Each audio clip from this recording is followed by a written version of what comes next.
সত্যভামা কিছু ধন এনে নারদের কাছে দান করে দানটা নারদ গ্রহণ করেছে। গ্রহণ করে বলেছেন, সত্যভামা তুমি যে আমার কাছে কিছু দান করবে আমি সেটা গ্রহণ করেছি, কিন্তু কারো কাছে কিছু দান করতে হলে দানের পেছনে আরেকটি বিধান আছে, তা কি তুমি জানো? সত্যভামা বলছে না, আমি তো আর কোনো বিধান জানি না। হায় হায়, বলছো কি? ব্রতের বিধানই তুমি জানো না, আর বসে বসে ব্রত করছো? শুনে না, কারো কাছে কিছু দান করলে দানের পেছনে কিছু না কিছু দক্ষিণা দিতে হয়। বলতে পারো দক্ষিণা না দিলে কি হয়? দক্ষিণাবিহীন দানে কোনো ফলপ্রসূ হয় না। সত্যভামা বলছে, হায় হায়, বলছো কি না? দক্ষিণাবিহীন দানে যদি কোনো ফলই দর্শে না, এর উপরে তো আমি করবো কেন? না না না, আমি তোমাকে দক্ষিণা দেবো, বলো তুমি কি চাও? নারদ মুনি বলছেন, সত্যভামা দানের কথা বলেছিলাম, তাও তুমি জিজ্ঞাসা করলে আমি কি চাই। এবার দক্ষিণার কথা বলছি, এবার তুমি জিজ্ঞাসা করছো আমি কি চাই। চাওয়ার তো কোনো পরিমাণ নাই। তুমি যে আমাকে বারবার জিজ্ঞাসা করছো, চাওয়ার তো কোনো পরিমাণ নাই। আচ্ছা বলো তো সত্যভামা, তুমি যে বারবার আমাকে জিজ্ঞাসা করছো আমি কি চাই, যদি আমার ইচ্ছে মতো আমি কিছু চাই, তাকে তুমি আমাকে দিতে পারবে? সত্যভামা বলছে, বলছো কি না? আরে আমি যখন তোমাকে জিজ্ঞাসা করেই ফেলেছি তুমি কি চাও দক্ষিণা, আমি তোমার সঙ্গে প্রতিশ্রুতি করলাম, সত্য করলাম, তুমি যা চাইবে আমিও দক্ষিণা তোমাকে তাই দেব। বলো তুমি কি চাও? নারদ মুনি মৃদু হেসে বললে, সত্যভামা আসলে তোমার প্রতিটি কথাই আমার আনন্দ হচ্ছে। ঠিক আছে, তুমি আমার ইচ্ছে মতো দক্ষিণা দেবে, আমিও ইচ্ছে মতো দক্ষিণাটা চাই, দেখি তুমি আমাকে দিতে পারো কিনা। এবার দক্ষিণা চেয়েছেন নারদ। কি চেয়েছে? সত্যভামা তুমি যখন প্রতিশ্রুতি করেছো আমি আমার ইচ্ছে মতো দক্ষিণা আমাকে দেবে, আমি দক্ষিণা স্বরূপ তাই তোমার কৃষ্ণকে। এবার কেমন হবে? যে কৃষ্ণকে আপন করে পাওয়ার জন্য সত্যভামা বসে বসে তুলাব্রত করছে, সেই কৃষ্ণকে নারদ মুনি দক্ষিণা চেয়ে ফেলেছে। আসলে পরিণামে যে কি হবে সত্যভামা তা ভাবতে পারে। যেই মাত্র বলেছে দক্ষিণা স্বরূপ চাই তোমার কৃষ্ণকে, সত্যভামা বলছে, না যাও নারদ তোমাকে দিলাম। আচ্ছা বলুন তো, দক্ষিণাটা যখন দিয়েছে দক্ষিণাটা কি রেখে যাবে? নারদ মুনি টেনে টেনে কৃষ্ণকে নিয়ে যাচ্ছে পেছন থেকে। সত্যভামা বলছে, ও নারদ, নারদ কৃষ্ণকে নিয়ে তুমি কোথায় যাবে? বাবা, তাও তো মজার কথা। আরে কৃষ্ণকে দক্ষিণা স্বরূপ আমার হাতে তুলে দিয়েছো, আমি আমার দক্ষিণাটা নিয়ে যাচ্ছি। বলছো কৃষ্ণকে নিয়ে যাবে নাকি? বাবা, তা তুমি জানো না দক্ষিণা যখন পেয়েছি দক্ষিণা নিয়ে যাবো না, তোকে রেখে যাবো? না না, তাহলে আমি কৃষ্ণকে দেব। নারদ মুনি বলেছেন, তুমি বললেই হবে। প্রতিশ্রুতির মাধ্যমে কৃষ্ণকে দক্ষিণা স্বরূপ আমার হাতে তুলে দিয়েছো, এখন বলছে তুমি কৃষ্ণকে দেবে, আমি তোমার কোনো কথাই শুনতে চাই না। সত্যভামা এবার হেঁটে ভাবছে, বোধ হয় এই দক্ষিণা দেওয়ার পেছনে আমার কোনো ভুল হয়েছে। নিজেই নিজেকে সংশোধন করছে, বোধ হয় আমার কোনো ভুল হয়ে গিয়েছে। এখন এখন আমি কি করি? ভাবতে লেগেছে। ভাবতে ভাবতে হঠাৎ সত্যভামার মনে জেগেছে, নারদ তো লোভী, কাজে নারদের কাছ থেকে কৃষ্ণকে রাখার মতো একটা উপায় আছে। উপায়টা কৃষ্ণকে ওজন করে, দাঁড়িপাল্লায় উঠিয়ে ওজন করে যদি কৃষ্ণ তুল্য ধন আমি নারদকে দিয়ে দিতে পারি, তাহলে আমার কৃষ্ণ আমারই থেকে যাবে, ধন নিয়ে নারদ চলে যাবে। প্রকাশ করে বলেছিল, ও নারদ আমি যদি কৃষ্ণ তুল্য ধন তোমাকে দিয়ে দিই, তাহলে কি কৃষ্ণকে রেখে যাবে? নারদ মুনি মনে মনে ভেবেছেন, বাহ বাবা সত্যভামা, এটা তো তোমার মনের অভিমান, এটা তোমার অভিমান। ঠিক আছে, যে অভিমানটি মনের মধ্যে নিয়েছ, দেখি তুমি আমাকে সেই ধন দিতে পারো কি? প্রকাশ্যে বলেছেন, ও সত্যভামা, আরে যাও যাও, যদি কৃষ্ণ তুল্য ধন তুমি আমাকে দিয়ে দিতে পারো, অযথা তোমার কৃষ্ণকে নিয়ে আমার কি লাভ? আমার কৃষ্ণের দরকার নাই, ধনের দরকার, আমাকে ধন দিয়ে দাও। সত্যভামা মনে মনে আনন্দিত হয়েছে। কৃষ্ণকে দাঁড়িপাল্লার এক পাশে উঠিয়েছে, অন্য পাশে ধন দিতে আরম্ভ করেছে। এই দৃশ্যটাকে আপনারা দেখেছেন? কৃষ্ণকে যে ওজন করেছে সত্যভামা, এই দৃশ্যটা আপনারা দেখেছেন? আমি দেখেছি। আমি মাঝে মধ্যে একটু টিভি দেখি, টেলিভিশন দেখি, বুঝেছেন? টিভিতে একটা চ্যানেল আছে এন্টারটেন বাংলা। এন্টারটেন বাংলায় একটা সিরিয়াল আছে, যাদের ঘরে টিভি আছে দেখবেন খুঁজে। একটা সিরিয়াল আছে মহারাজ কৃষ্ণ, মহারাজ কৃষ্ণ সিরিয়ালটার নাম। আমি দেখেছি সত্যভামাজি দাঁড়িপাল্লায় কৃষ্ণকে উঠিয়েছে, অন্য পাশে ধন দিতে আরম্ভ করেছে। ধন যত দিচ্ছে ভগবানের কৃপায় দাঁড়িপাল্লাটা এই সময় কেমন হয়ে দাঁড়িয়েছে দেখো। ধন যত দিচ্ছে দাঁড়িপাল্লায় তত দিচ্ছে, দিতে দিতে দ্বারকার যত ধন ছিল সবই দিয়েছে কৃষ্ণ তুল্য। সমস্ত দ্বারকার ধন দিয়ে কৃষ্ণ তুল্য যখন হলো না, এবার কিন্তু সত্যভামা ভাবতে লেগেছে, সমস্ত দ্বারকার ধন দিলাম, কৃষ্ণ তুল্য হলো না, ধন তো আর নাই, এখন ধনের আমি কোথায় পাবো? হে ভগবান, আমি নারদের কাছে ঠেকে গেলাম, আমাকে রক্ষা করো।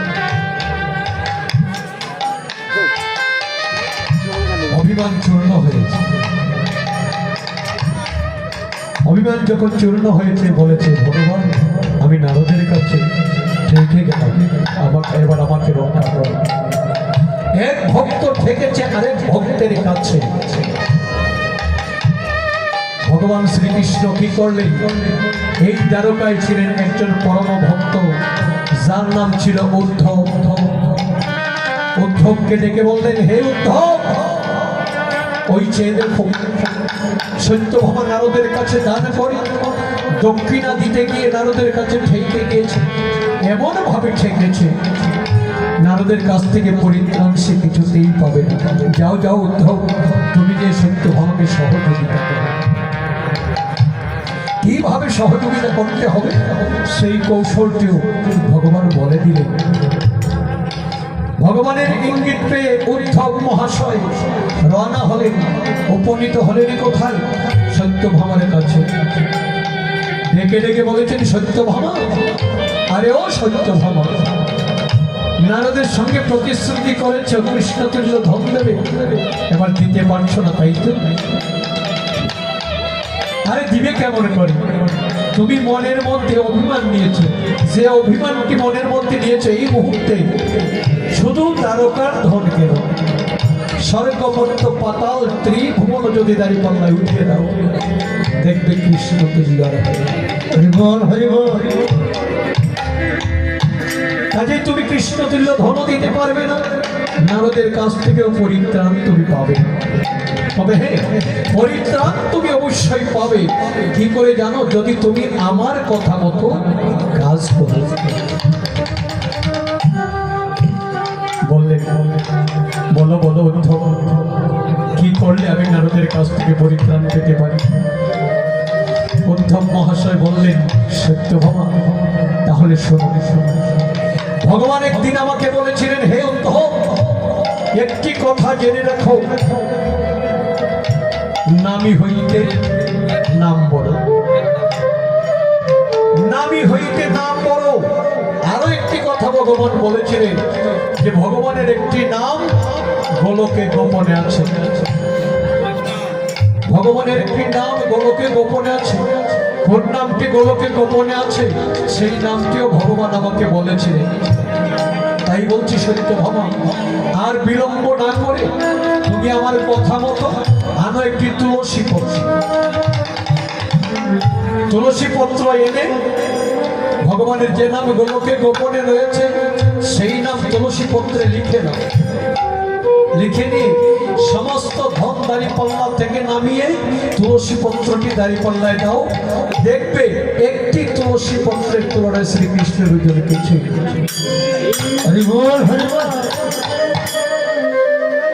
যাই হোক, কাল বিলম্ব না করে সত্যভামা উদ্ধবের কথা মতো একটি তুলসী পত্র এনে লিখতে বসেছে। এবার লিখতে বসেছে, উদ্ধব মহাশয় বলে দিচ্ছে আর সত্যভামা লিখছে কোন নাম? যে নাম দিয়ে আজ পাপাচ্ছন্ন কলিযুগকে উদ্ধার করবেন বলে ভগবান মন স্থির করেছেন, সেই তারক ব্রহ্ম মহানাম 16 নাম 32 অক্ষর, সেটা হলো রাধারানীর আসল প্রেম। আর কেউ জানতো না, সেটি গোলকে গোপনে ছিল। এবার উদ্ধবকে বলে দিয়ে প্রকাশ করে দিয়েছে। উদ্ধব মহাশয় বলে দিয়েছেন, হরে কৃষ্ণ কৃষ্ণ কৃষ্ণ হরে হরে, হরে রাম হরে রাম, রাম রাম হরে হরে।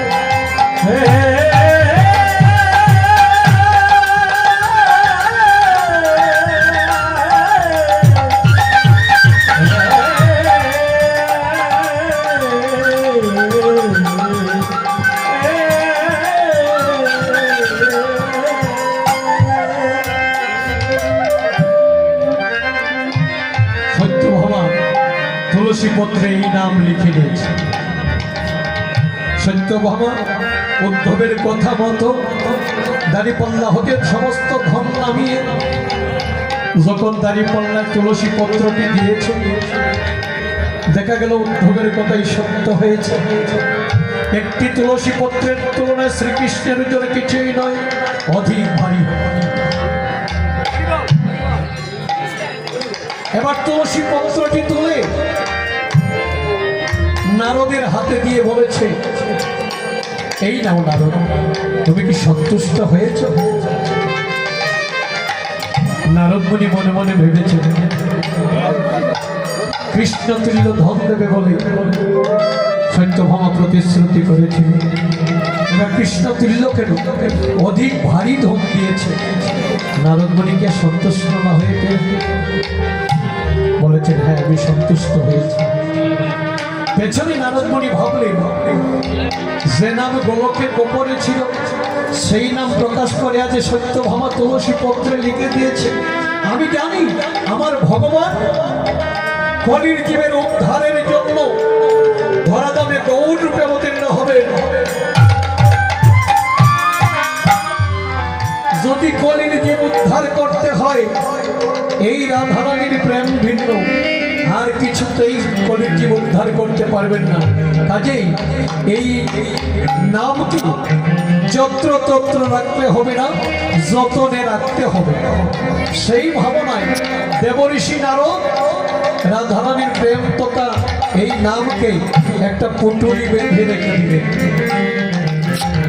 সেই পুটুলিটা বেঁধেছিল, সেই পুটুলিটা আজও শ্রীবাসের কাছে রয়েছে। সজ্জনমণ্ডলী, অনেকের মনে এমন প্রশ্ন আছে যে যে পুটুলিটা বেঁধেছিলেন দেবঋষি নারদ, এই পুটুলিটা শ্রীবাসের কাছে কেন?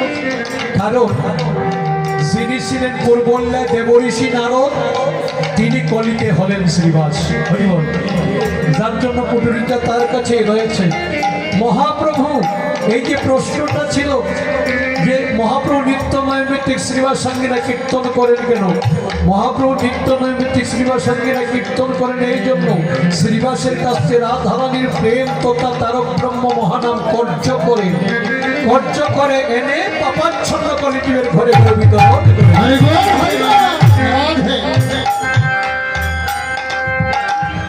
তাই সজ্জন মণ্ডলী, যেখানে রাধারানীর প্রেম বর্তমান, এই স্থানটাকে মহাজন আখ্যা দিয়েছেন একটা রায় company.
Nityananda ticket master,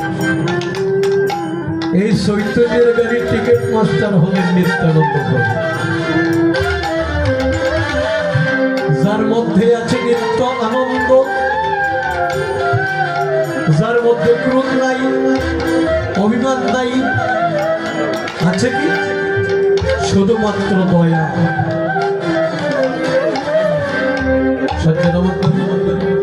Mahaprabhu পরখ করে দেখেছেন, নিত্যানন্দ প্রভুকে পরখ করে দেখেছেন। যখন জগামাধব উদ্ধারে গিয়েছিলেন, নিত্যানন্দ প্রভু যখন মাধাইয়ের কাছে গিয়েছে নাম নেবার কথা বলেছিল, হরি মাধাই একবার উচ্চস্বরে হরি বল, যখন কথাটি বলেছে একটা কলসির কানা তুলে মাথে শক্ত করে যখন বাড়ি মেরেছে, মাথাটা ফেটে রক্তের ধারা বইছে বইছে। এই দৃশ্যটা দেখলেন মহাপ্রভু, রক্তের ধারা বইছে দেখে মহাপ্রভু সহ্য করতে পারেন, বলেছেন নিতাই ভাই নিতাই তোমাকে এমন ভাবে কে মেরেছে? মহাপ্রভুর মনটা পরীক্ষা করার জন্য ইঙ্গিত করে দেখিয়ে দিলেন, এই যে মাথায় আমাকে মেরেছে। যেই মাত্র বলেছেন মাথায় আমাকে মেরেছেন, মহাপ্রভু কি করেছেন? কোথায় সুদর্শন? সুদর্শন চক্রকে স্মরণ করেছেন। আমার নিত্যানন্দ প্রভু মহাপ্রভুকে জড়িয়ে ধরে বললেন, ভাই এই কি করছো? তুমি না প্রতিশ্রুতিবদ্ধ, তুমি প্রতিশ্রুতি করেছিলে কলিযুগের উদ্ধারের জন্য কখনোই তুমি অস্ত্র ধারণ করবে। এবার কি তুমি তোমার প্রতিশ্রুতি ভঙ্গ করবে? না ভাই, এমনটি তুমি করো না, এমনটি তুমি করো না।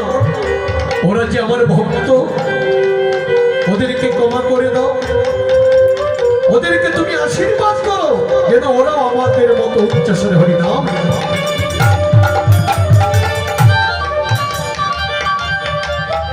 মহাপ্রভু নিত্যানন্দ প্রভুকে জড়িয়ে ধরে বলেছিলেন, হে নিতাই,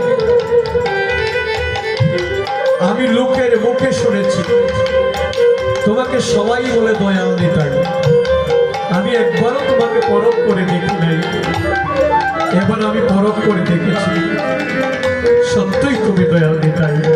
তোমার মতো দয়া এই ত্রিজগৎ।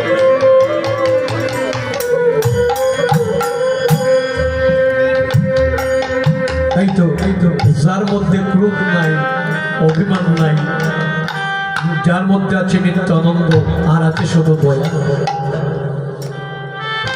তাই এই কথাগুলিকে উপলক্ষ করে বৈষ্ণব কবি লোচন দাস আরেকটি পদের করে যে ভাব